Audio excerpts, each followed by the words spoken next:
So we have muscle hypertrophy, which relates directly to high bone mass. And then on the right-hand side, we see the direct relationship between sarcopenia and osteoporosis. And in the middle there, between the arrows, we see many factors that can relate between the two.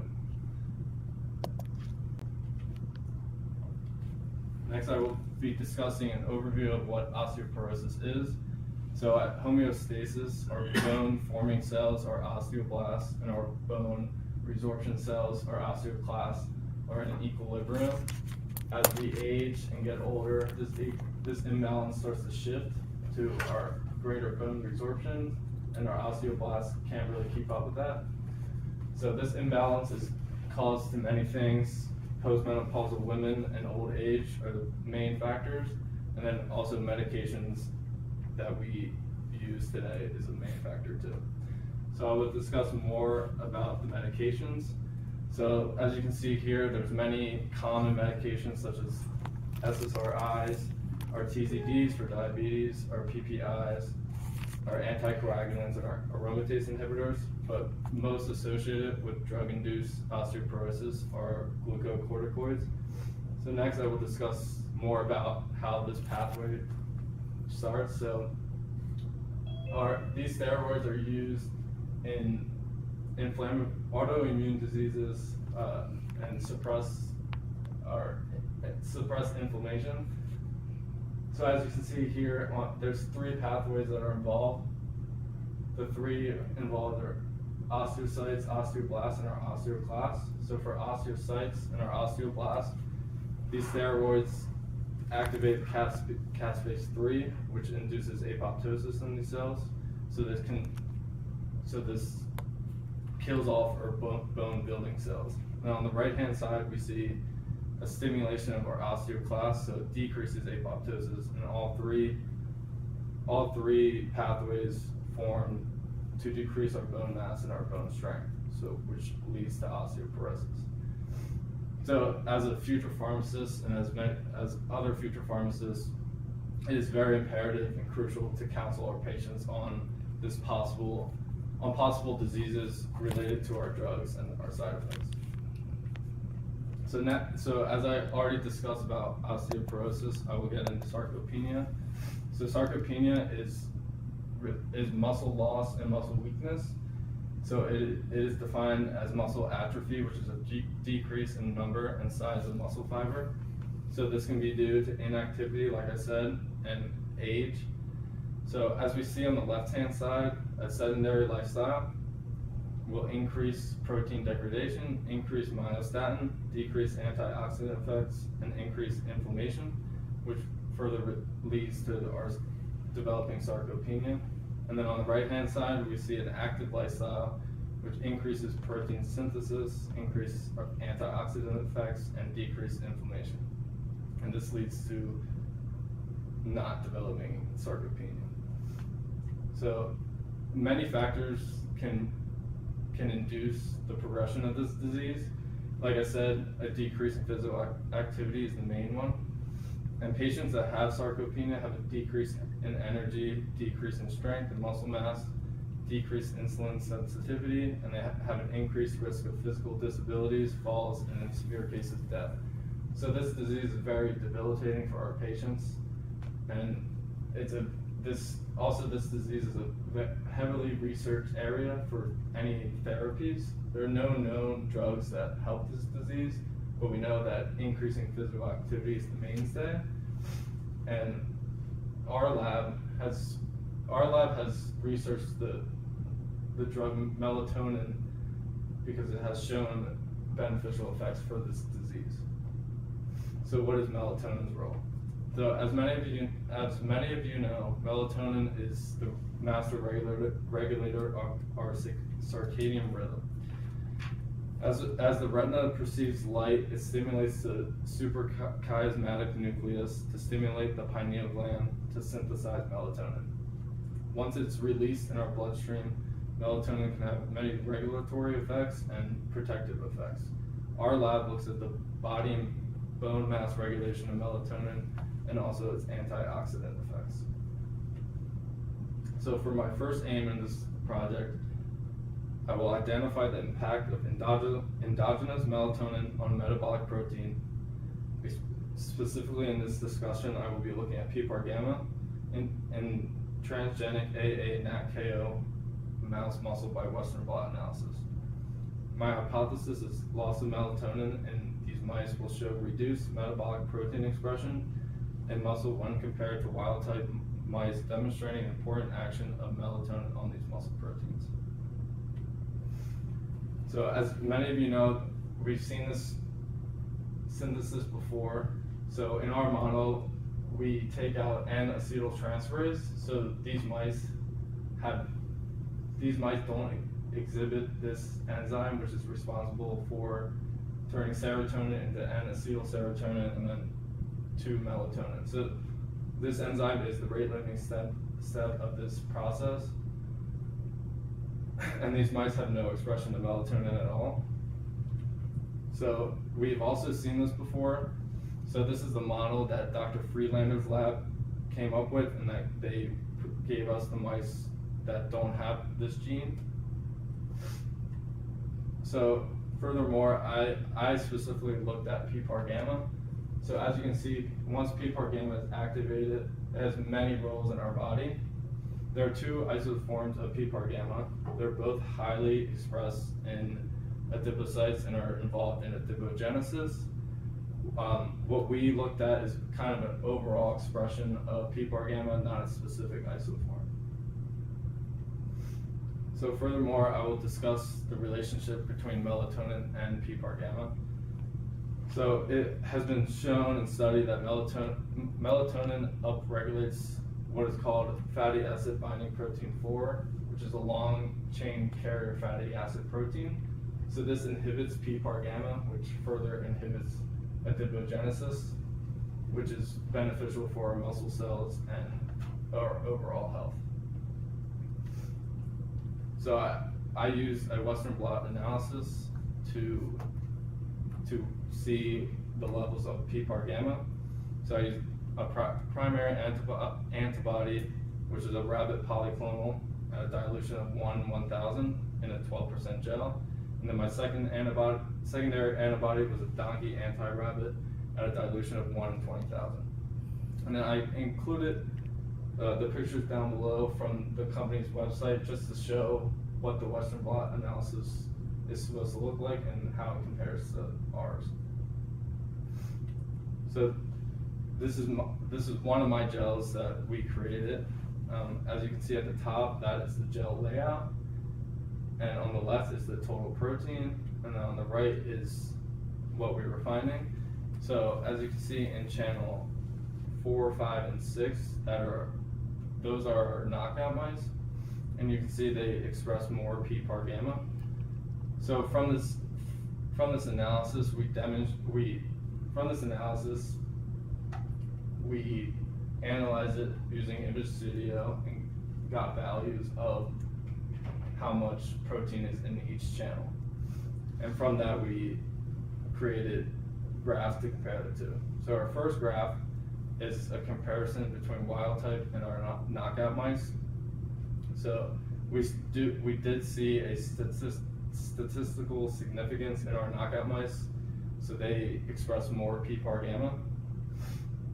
And then we wanted to see the relationship between biological sexes. So we did an analysis between male versus female wild type and then male versus female knockout mice. So we only saw significance in the male versus female mice in the knockout model. And then further on, we wanted just to see the biological sex difference in just wild type and knockout mice.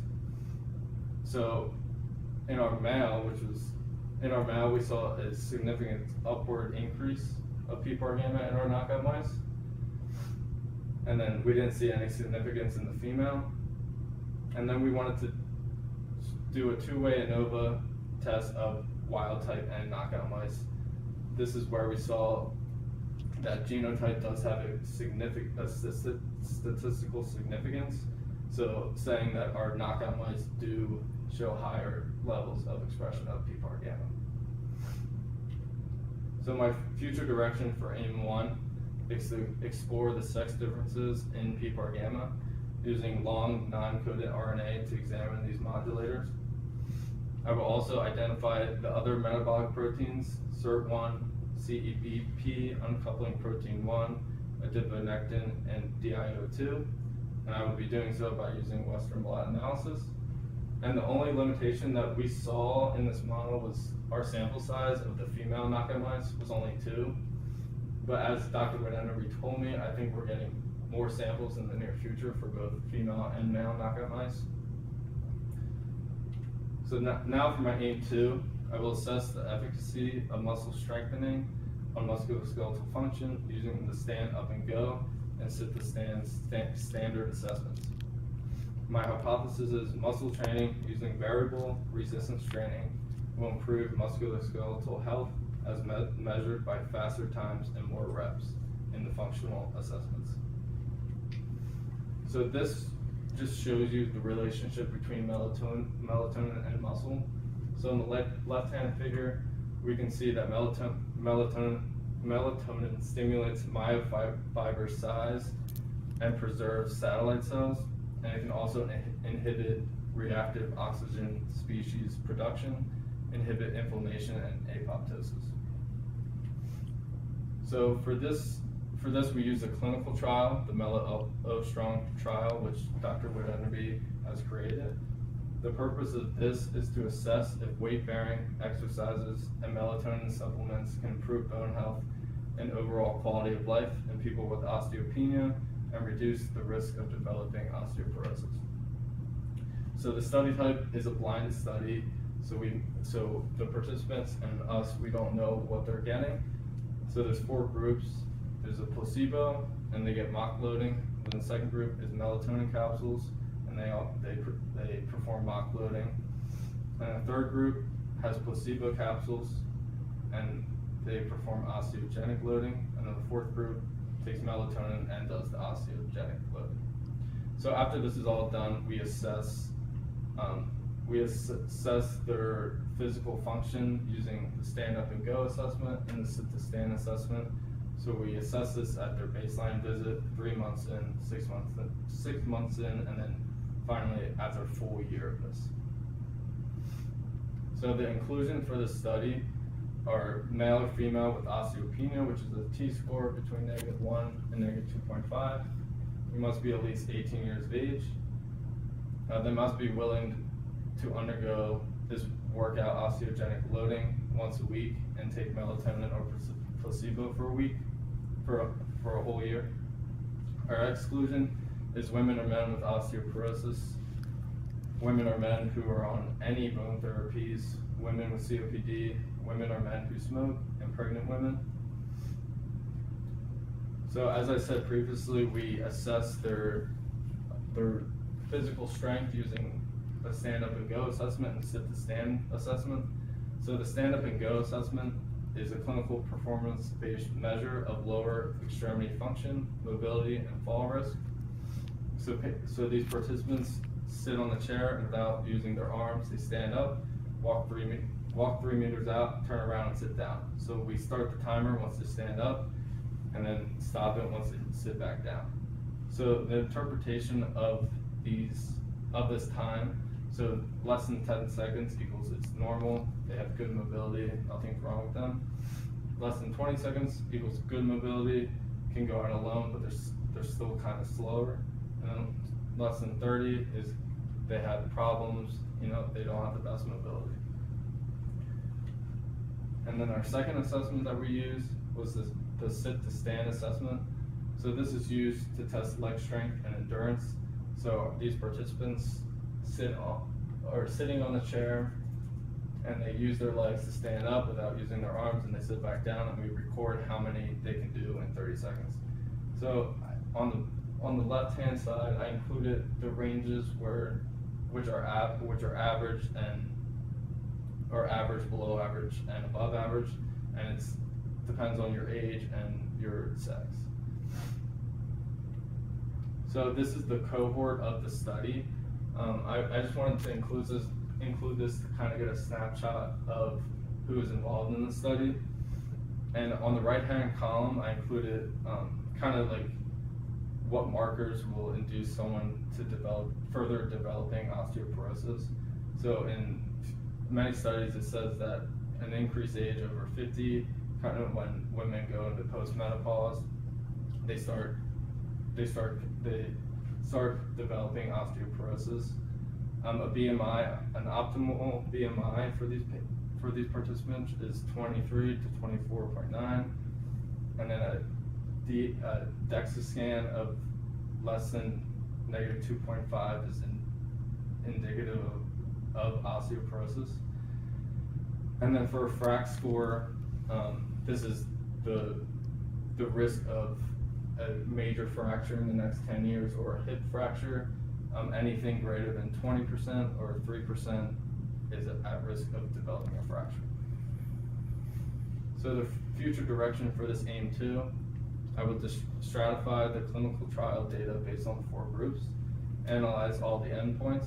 These include bone markers, inflammation markers, T-scores, a full wellness exam, which includes anxiety, stress, depression, quality of life in people with low bone mass, and then also I will analyze their fracture risk using the FRAX tool, and also their overall musculoskeletal health. So in summary, by using a preclinical and clinical model, it suggests that melatonin may improve musculoskeletal health and quality of life by promoting myogenesis. I would just like to thank my current lab members, Afsana, Jan, and Michaela, for helping me throughout this process and showing me what goes on in Dr. Whitaker's lab. And for her, I really do appreciate it for letting me be able to, talk about what you're doing and be involved in this study. Thank you.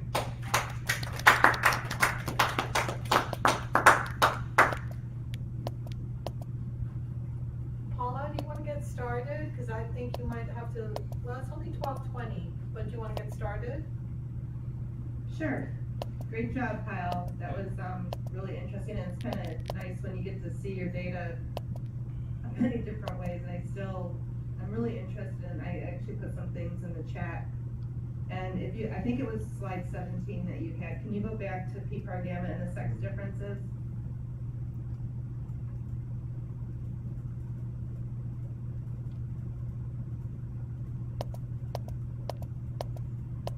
Yes. Can you put them all? Yeah, I think it was the other slide. Yeah. Go where all the graphs are. Okay. So what's really interesting about this is when you combine just all the males and females, you get definitely a knockout-induced difference, right? So suggesting that if you don't have melatonin there, it increases PPAR gamma, which implies that if you have melatonin there would be a decrease in PPAR gamma, and this has been shown in bone, so we're showing this in muscle. Then when you take the female wild type and compare it to male wild type and do an unpaired t-test, you don't see a difference. And then when you take the knockouts and compare male to female, you do see a sex difference pretty significantly. And then when you take just the males and compare male wild type to knockout, there's a trend towards an increase, 0.5. And then when you take female wild type to knockout, you're seeing an increase, but that's not showing any significance. So when I look at these data, what it suggests to me is there's some important interaction between that loss of melatonin and something with the biological sex that is being picked up in the knockouts that is not being picked up in the wild types. So I'm kind of looking at the bottom left graph versus the graph right next to it. So is there anything that you have read about why is there even a sex difference? Because I've actually talked to the group in the Friedlander lab, and they said in this transgenic mouse model, they're also with the things they're looking at seeing sex differences. Yeah. And so my question is what do we know about PPAR gamma and sex differences? So I'm thinking, is it obviously a hormonal thing? Is it like an estrogen and testosterone thing? Yeah. is it an inflammation-driven process or a fat-driven process? Because females, but these are intact females, so they still have their estrogen, and they're, between the ages of, I think, 8 months to a year. Because, when women go through menopause, they get more inflamed, they get more bone marrow adipose tissue, they get more fat deposits in the body, which also can induce inflammation. So, have you done any reading on PPAR gamma and sex differences, and what do we know about it? Yeah, so like you just said, I know females possess more fat than men, and PPAR gamma is most expressed in adipocyte tissue. So if females have more fat, they're gonna just express an overall more of PPAR gamma. That's really all I really know about that. But what's really interesting is look at the slide where you just compare males, and this is the bottom third, one to the right. Yeah.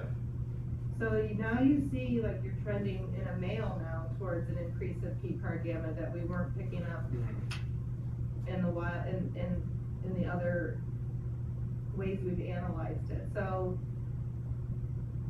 I find this to be very interesting. I always find statistics to be very interesting because I know there's something really important in here. Maybe Dr. Leek or O'Donnell can chime in with what they're seeing, but I think even though the two-way ANOVA isn't showing, it's just showing a genotype difference.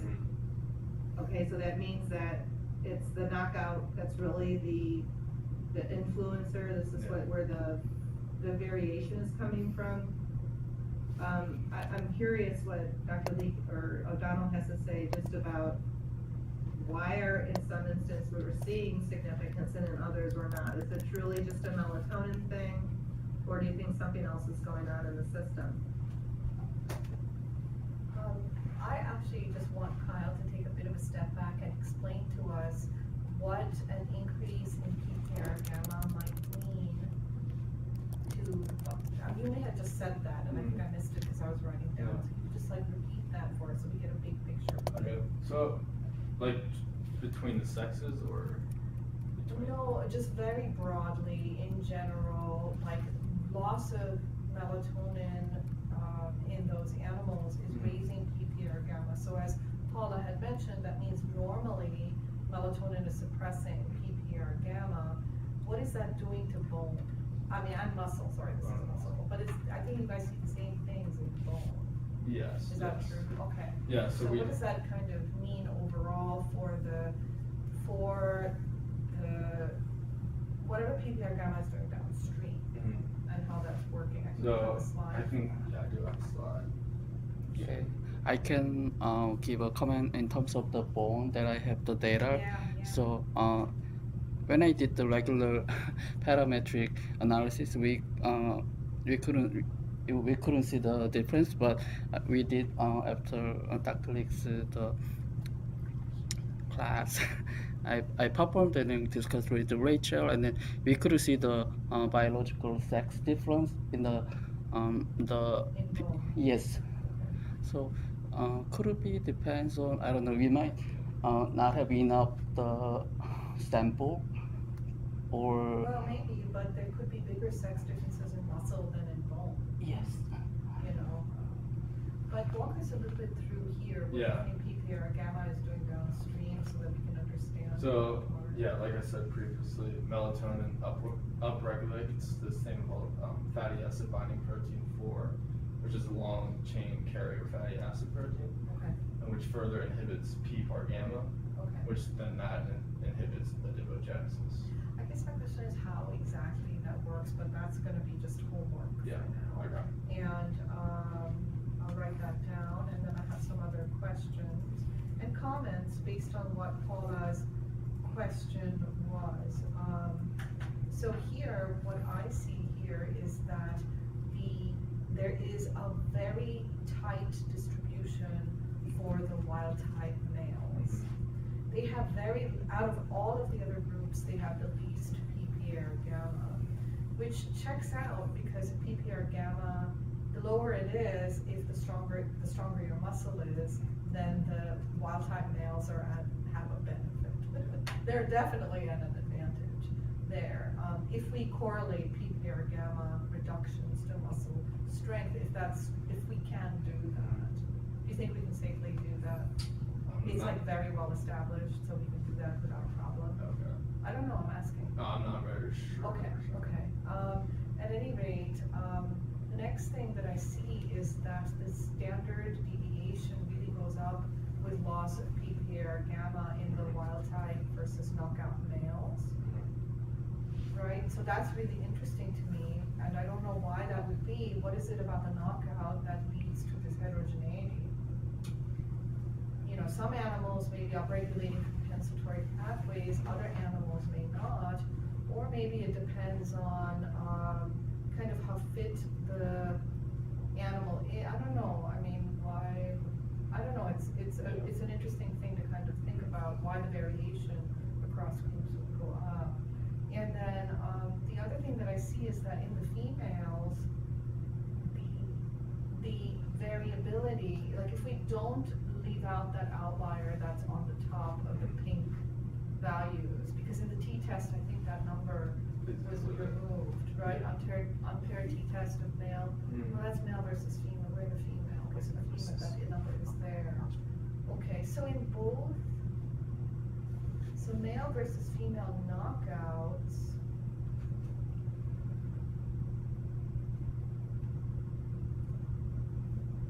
okay, because I think there's one animal that is not present in the blue dots of the second graph on the bottom versus the two ANOVA, right? So there really is more variation in the males than in the knockout females if we act like those two dots are going to be representative of the whole population. You know, so variation is really changing as a function of sex, you know, and as a function of genotype. And I don't know exactly what the explanations for that could be, but it would be interesting to kind of correlate when variation goes up. Then it's nice to do linear correlation analyses across different measures. For example, maybe the animals that were highly active in their cages have less PPAR gamma, and we know that male mice are way more active than female mice. They just run around much more, you know. So it might be interesting to kind of do some of those correlations if you have any of that data, and if you don't, then to do correlations across markers. And then the other thing that we have found in the lab very useful is to see, okay, here's a correlation in, for example, wild type animals, and here's no correlation in knockout animals, or the reverse. And that kind of tells you that in this case, the loss of melatonin is switching the direction of a correlation from positive to negative. So that it has been a very useful exercise for us. And the seminar speaker on Thursday was doing the same thing. You guys, did you remember that? She was doing the same thing, and I think that, like, when you see no effects, but you have high variation, looking at correlations tends to be really fruitful.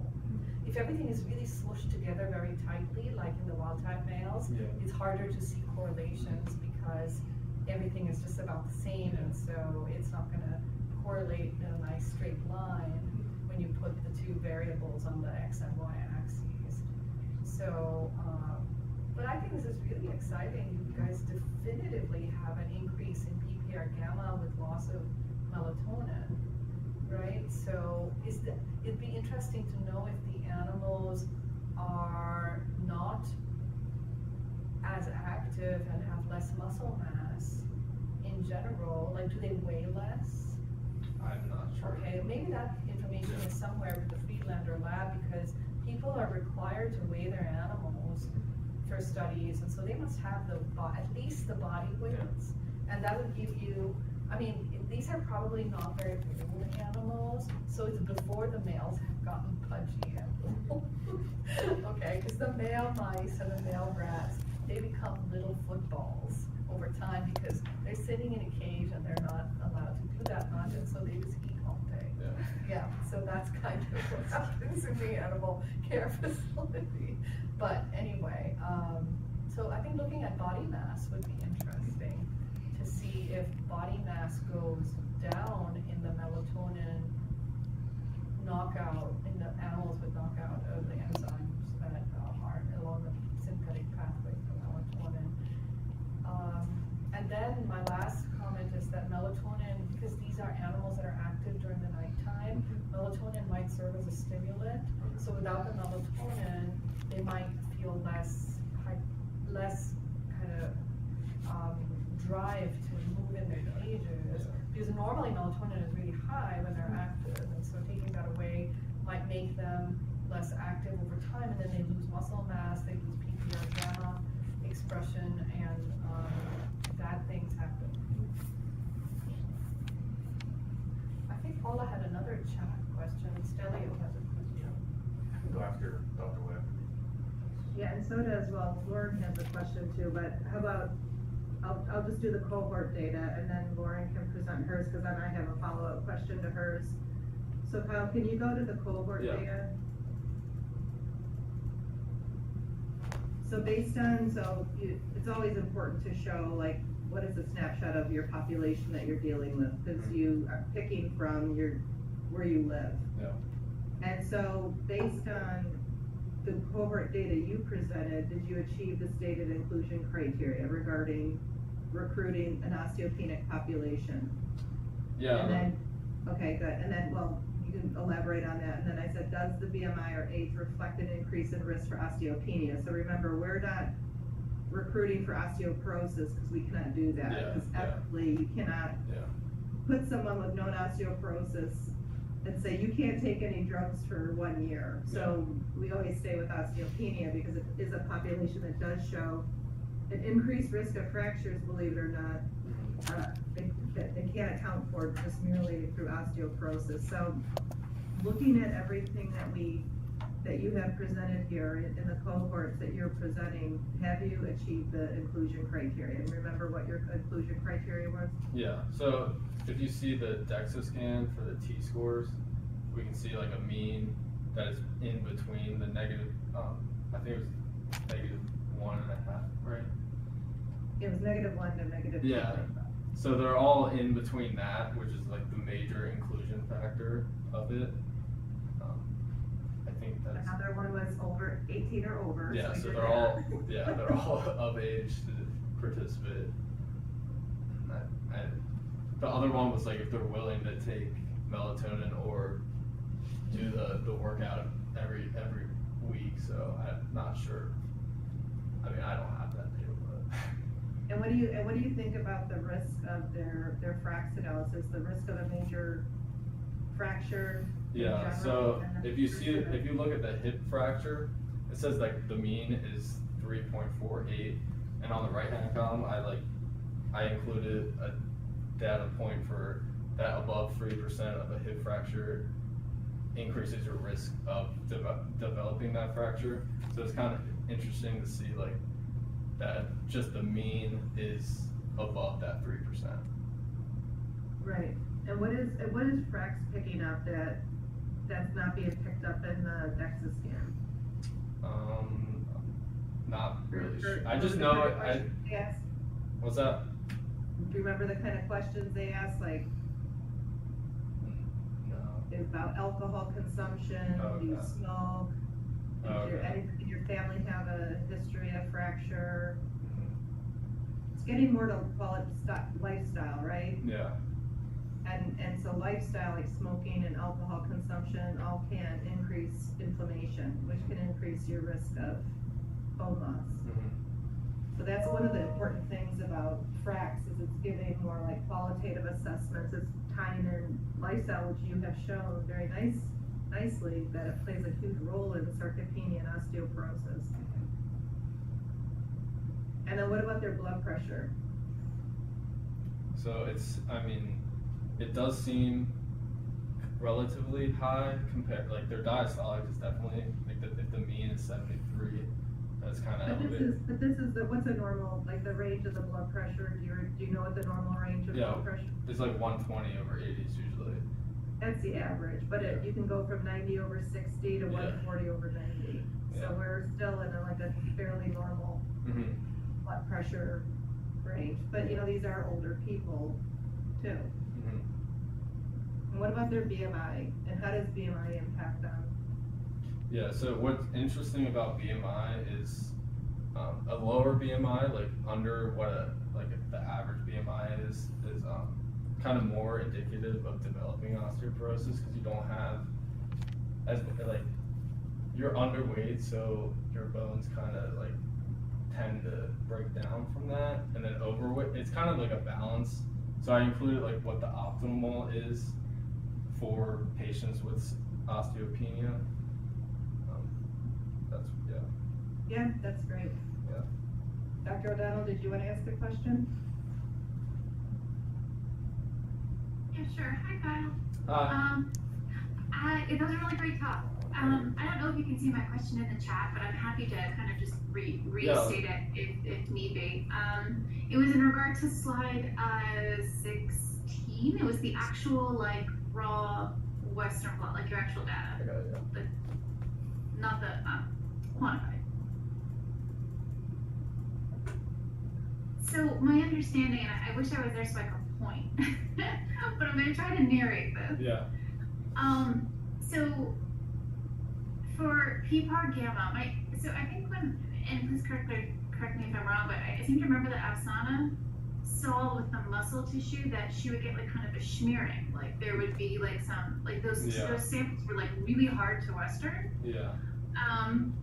And so what I'm sort of seeing some of that here, but what's interesting is that it looks like it's mostly in your knockouts. Yeah. Like those 3 middle ones are your knockouts, right? Yes, correct. Yeah. So I'm wondering, do you have any idea why that might be? And do you have any concerns about that kind of level of the grain background interfering and perhaps adding to your signal? I think your interest. the 3 smears, I'm not sure if it's from the protein itself. It might be just from performing the Western blot, like all the steps you have to do, like maybe we didn't clean the gel right or anything. I'm not really sure if there's something going on with the protein there. Yeah, that's. Well, look at your total protein blots. So that's why it's important to always show the total protein blots on the left. Do they look like they're really smeared? It kind of looks like the PPAR gamma is smearing, right? Yeah. I'm not really sure why that happens. If I may interfere, Dr. O'Donnell, can you hear me? So with this set of question blot that Kyle did, he's presenting one of the membrane, but we kind of saw this kind of smear for length 3, 4, 5 or 4, 5, 6, like in the middle length for rest of the 4 membranes as well. So yeah, we are not sure if it's due to the tissue or due to some process error or not. And for some of the membranes, the 3, 4, 5 or the middle lengths were not knockouts. So yeah, I think that's where Kyle is coming from. I'm sorry, over Zoom, it's really hard to hear the room. Kyle, and thank you for that additional insight there. I'm wondering, Kyle, can you restate that? Yeah, so Sorry. Afsan was saying so we assessed 3 other gels too, and they all kind of showed the same smear. So we were kind of unsure of if it's the tissue type or if it's like just a process in the Western blot. So we don't really know what's going on there.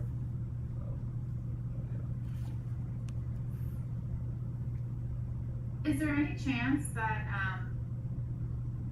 4, 5, and 6 are collected differently, have greater degradation, anything along those lines? Yeah, we'll have to look at that because we don't really know what's kind of going on there. It's not Great, just thank you. aggregation, it could be aggregation. That's a because it really goes good point, higher. Lauren, because we don't collect the tissue. And so we have to go back and really ask detailed questions like, how were the tissue collected? And this was again during the pandemic, so this was not in our lab, this was at Pitt. So we have to go back and look at that, but those are really good questions. Can I just do a follow-up with the PPAR gamma?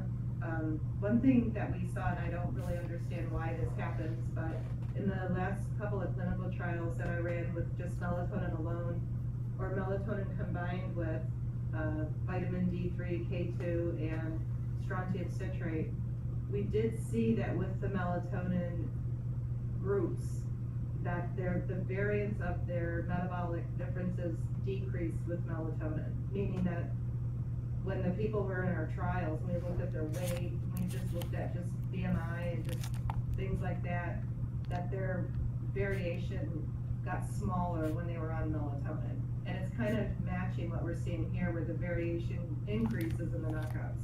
Yeah, yeah. I don't know what that means, but it's gotta be something important, because it was statistically significant even in our pilot study, clinical trials, so it picked up something, so that's something to kind of think about. Yeah. And then, Afsana and Young, you guys have the weights of these animals, I'm just curious, you might not have it, but did you see a difference in the weights of these animals? We have to look it up. Yeah, there were. I can't hear them. I'm fine, trying Yeah, to they're find. trying to find that. Okay, they didn't, but we do have the weight, so, because that was a very good question from Dr. Lee, like, was there a weight Mhm. change in melatonin with the knockouts, because melatonin is a hibernating hormone, so it does, for some animals, it really helps to store the fats, and so that would be something very important as well. And then Kyle, you know, from endocrine, and my daughter always used to hate when I go, you remember when I taught you this in endocrine? But, the PPAR gamma agonists, the glitazones, are a type 2 diabetes drug, and so they do, and so I'm kind of going off of that slide 13 that you showed. Can you go to that? Because this kind of gets to one of the questions Dr. Leek was asking, that one. The slide, keep going, the other one. Where you show the circle, there you go. This one? Yeah. Kind of goes off of what PPAR gamma is doing in muscle, and Yeah. it's kind of something, you know, so PPAR gamma agonists, like the glitazones, actually enhance insulin sensitivity to bring in glucose and helps to balance glucose Mhm. levels. And muscle is a big storehouse for glycogen, like that's a primary energy source. But PPAR gamma stimulation can also cause an increase in fat in the muscle. So do you see like how, because you have it there so nicely that it's changing lipid metabolism, Yeah. it's increasing all this stuff with insulin and metabolic balance. Do you see how like it's more of a balance rather than like Yeah. an all or none? Yeah. So it just seems like that's kind of the crucial question, is how do we maintain a healthy balance of fat? How do we maintain a healthy balance of glucose without one going too much in either direction? That's kind of the cool thing about studying PPAR gamma. It seems to be more a balance, because you need fat in your body. Yeah. Like everyone thinks, oh, it's so bad to have fat, and no, you have to have fat, but you have to have a healthy balance of the right type of fat. So I think that this is a nice picture to kind of just show like how it's a critical protein. It's not a bad protein to have. You just want to keep it under control. Yeah.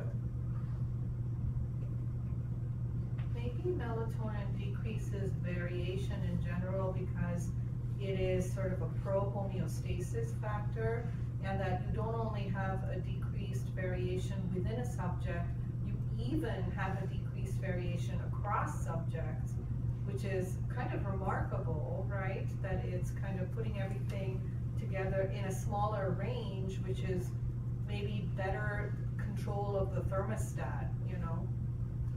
Exactly, and that's kind of, because you see, we always see those hormesis types of curves. There's always that, like that, things go up and then they usually stop at around 1 nanomolar, 10 nanomolar melatonin in vitro, and then things go down. It's like, it's always, you have to look at it as a hormone imbalance, and that's kind of what it is. And it's hard to study that because it's like, how, like what is the balance in all the different model systems that you're looking at? But I think that that's kind of what it is. It's the balance. It's the balance in the bone, it's the balance in the muscle, it's the balance in the fat tissues. There is a test in GraphPad that allows you to test variation. It's called the Kolmogorov-Smirnov, which always cracks me up because it's very Russian name, but yeah. I think that tests variation to test whether it's pulling from the same type of distribution. So that's the right test, I think, to try there. If you can, it was hard for me to hear, if you could just tell that to Oksana, Kyle. Yeah, I've told them, I'll write it down too. But very nice. Kolmogorov Smirnoff, which is not a type of alcohol. So I just found the weight variation of the mice. The lab that actually worked with these mice, they published it in their paper. I emailed you if you can open that so everyone can That's a see. great way of doing it. Yeah.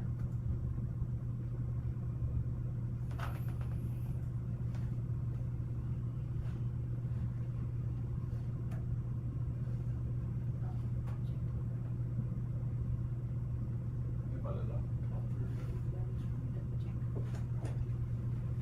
There we go. Yeah. So in the first figure, they kind of, it's the supplemental. Oh, you're gonna So zoom in for us. Yeah.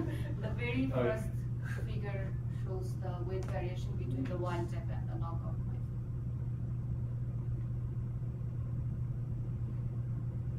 Should I download it? Yeah.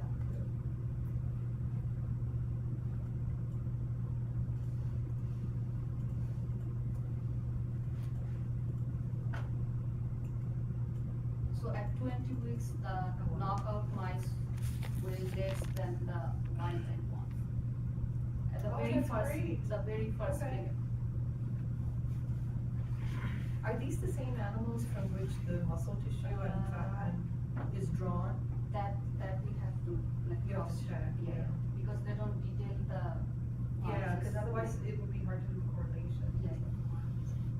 But that's interesting, okay, so they're looking at sea gas and others, and sting and other things. So inflammation essentially goes up over time at 20 weeks of age in a knockout, which makes sense, right? But weight goes down, okay. Okay, it will be good to know if that's like muscle Yeah, or yeah. fat or bone. Yeah, like contact them whether it's the same Yeah. set of samples that they sent us. I think Stelio has been very patient lately. Asking a question for like 20 minutes. It's just a small one, but Yeah. yeah, I appreciate the great presentation. I learned a lot. When in the Millie Ostrom trials was the melatonin given on the assessments when the patients would come in? So it's, Is that how that? all the participants that are in the trial, they take melatonin for the whole year. So they're taking it every day for the whole year. Is it like at bedtime or? I believe it's at bedtime, but, yeah. Okay. Would that help at all because of its effects with insomnia? Maybe it's helped in myogenesis, and if the patient will have better sleep from that, and obviously sleep being the biggest thing for muscle recovery and for growth, Yeah. is that why? I mean, I don't know if that's specifically why, but that's kind of the general basis of it. Like people that exercise and lift, their muscle breaks down, and the only way to recover that is really sleep. That's what's been proven. So. Okay, thank you. And, Not meditation. thank you. And for, can you go back to the BMI slide, or with all the, with the blood pressure and everything? Can you kind of speak to the measurement of BMI in this like patient population? Because I know like a lot of hospitals and health systems are trying to go away from that. Yeah, Because of so the- I think for this study, I think BMI is more of a better measure than just like weight or height. We kind of see like certain BMIs for osteopenia patients, and then for osteoporosis, like I was talking about, like what BMI is indicative of like developing osteoporosis. So I just think it's a better measure than other like weight or height. Okay. and stuff. Thank you. Yeah.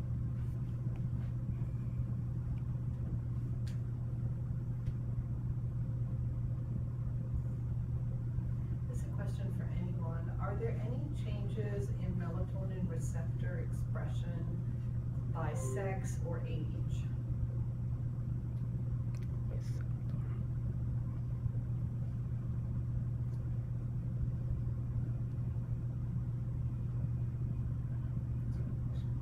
Well, if melatonin goes down with age, the receptors might go up, but I don't think that would happen. I think maybe the receptor expression kind of goes down as part of the senescence program, especially in very old age. You know, but that might affect the ability of melatonin exogenously administered to have an effect in the older population, although 50 isn't really that old.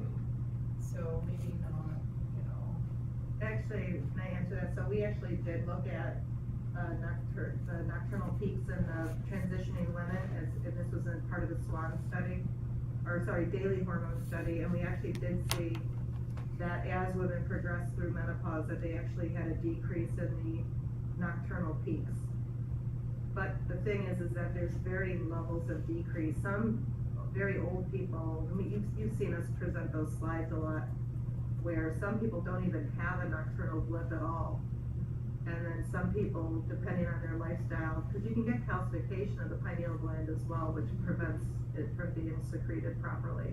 Yeah, yeah.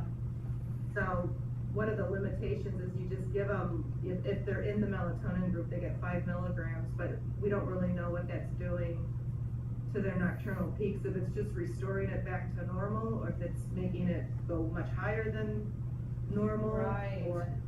And then you also have to factor in bioavailability, which is variable, like really kind of between 3 and 20% in some people. Wow. So you have to factor that in, and actually there's not really much known about sex differences and hormonal influences with melatonin levels, and that's actually something we're trying to look at in the lab as well. You see a lot of things talking about young kids taking melatonin and it affects their reproductive state, and there's just no real evidence to support that. If you look at the citations, it's usually something very minor. So, but it's something important to look at, because more and more kids are taking melatonin, a lot more people are having sleep disturbances. We just have to fine tune it for the different populations. I was asking about the receptors, maybe we can talk about that later. Rebecca has a question. Sure. So, what is the primary endpoint of the study? What's that? I don't know, like if you discuss the endpoints of the study, do you have any primary endpoints? So the endpoint is, so the 2 assessments that I was talking about, so they first at baseline, they're assessed, we just want to see their progression over time, Okay. like if it gets better or decreases. So, yeah. So how are you measuring the progression of patients to? So they come in, so like I said, baseline, and then 3 months, 6 months, and then a full year. So we just want to see like their trends, if it decreases, like if their times or number of stands increases, which is like indicative of their muscle strength and stuff. So I was kind of like looking for more objective endpoints, like, and do you have like X-rays or? I'm not sure if they get like. Like number of. If I can interrupt, Yeah. like, so here all the baseline, we measured it at 3 months and 12 months time point, and at 12 months they will have a DEXA scan and we'll compare it with their baseline, and we'll have the fracs and all that information. Okay.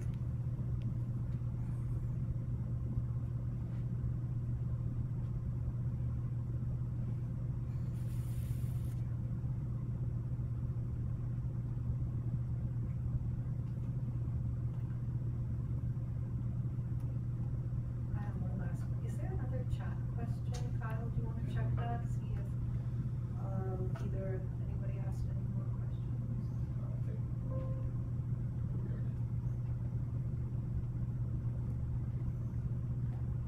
I don't think there was any more questions.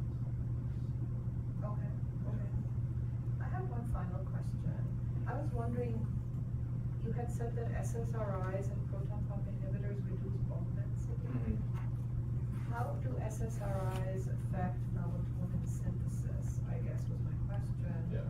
Because if you bring up the synthetic pathway, I don't think we can answer that question correctly. directly or Yeah. indirectly. Yeah, so I mean, if there is less uptake of serotonin, there's gonna be more serotonin available in the matrix. Yeah. I don't know if that makes any sense, because No, this is in the pineal side. Yeah, so So I don't like know you're what saying, like SSRIs if do someone's here. taking a SSRI, they'll have Yeah, more like serotonin. long term, like Will that for mean, years. yeah, will that mean like they produce more melatonin? I'm not very sure. I don't know the answer to Yeah, I that don't- question, I was just wondering why they reduce bone density and if it's related to melatonin. Yeah, I'm not really sure the whole, like the molecular cascade of that. I just kind of read like some drugs that, I just said an overview of it. So. But that would be interesting to look at.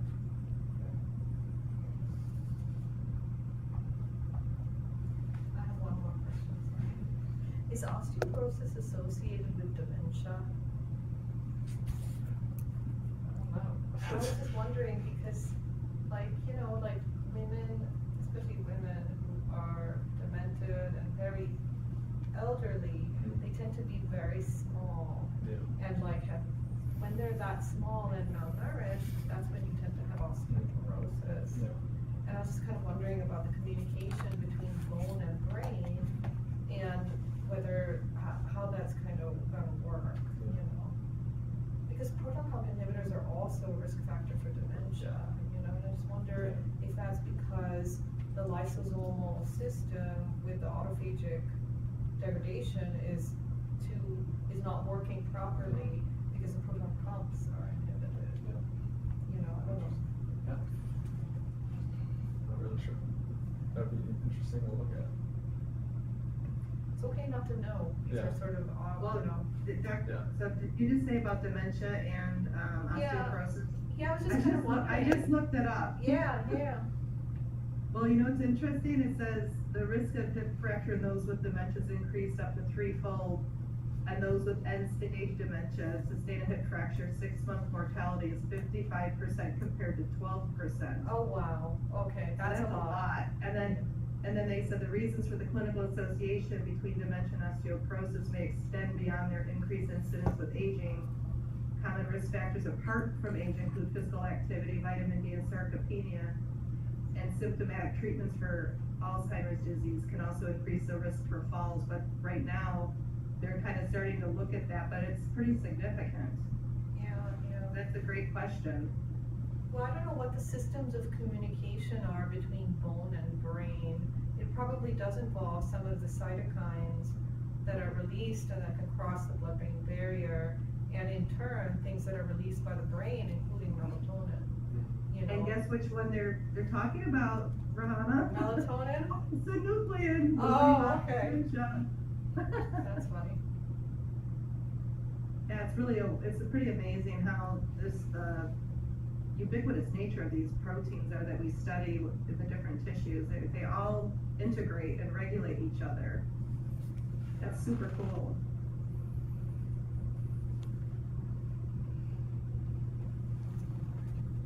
So I have another question on the endpoint since I'm still there.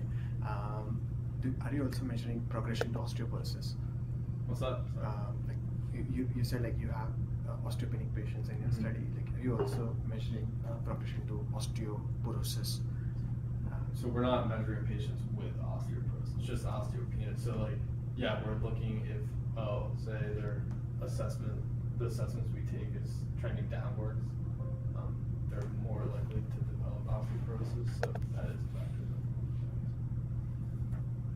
You're measuring their T-scores though, right? So they'll be able to see. Yeah. Osteoporosis. Melanie has a So I know that in humans, sarcopenia is tend to be higher in the elderly population. Do you know if, and then you mentioned that it's between active and sedentary lifestyle that really directly influences sarcopenia. Do you know if it's because elderly people tend to be less active, or even a younger person who's less active Yeah. can have also Yeah. sarcopenia? What was that? Yeah, this slide is kind of tailored to your question. So on the left, like sedentary lifestyle, like the satellite cells, which is like the precursors to our muscle cells, they're kind of dysregulated, just like as we saw in osteoporosis. So there's kind of just a dysregulation of these cells, and then active, it's kind of straightforward. So, but yeah, I guess elderly that like can't really move around, they're more prone to developing this, same as osteoporosis. Okay, and then in your clinical trial, I noticed that you have a range of age, right? Mhm. 55 to 82. I'm just curious if you would want to see the influence of age across this group of patients, and if there would be like differences of the outcomes. Yeah, it would like, yeah, 'cause Or would that range of age be enough for you to see any age-related differences? Just curious. So we might have some limitation because with the range is kind of like towards to the older person, Yeah. but we can try. And then from other study, we saw a lot of like a spread it to like a Spread of yeah, age. spread it to like a dot. And then from God, what I remember was like a mouse study. We kind of like correlated, so we might You might try. also Yeah, see that. yeah. Because I know some studies like group, there are old elderlies and younger elderlies, they do that. So Mm. maybe you can Yeah, that's see good. that one also. Yes.